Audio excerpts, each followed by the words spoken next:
Captain Ashiq এমন একটা পরিস্থিতিতে সে নিজেকে এমনভাবে কন্ট্রোল করে রাখছে, কারণ একটা পুরুষ কখনোই এভাবে নিজেকে কন্ট্রোল করতে পারবে না।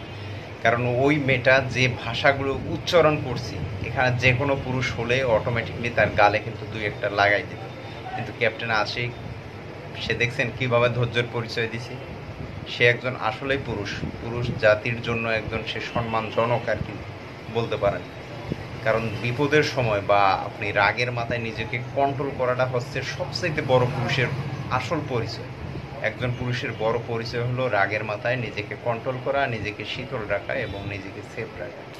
কিন্তু ওই পরিস্থিতির মধ্যে তার হাতে অস্ত্র ছিল, সব কিছুই ছিল। কিন্তু একটা মেয়ে যে পরিমাণ পাওয়ার এবং যে পরিমাণ কথাবার্তাগুলো বলছে, ক্যাপ্টেন আশিক চাইলেও অনেক কিছু করতে পারত, কিন্তু তাকে কিছু করেনি।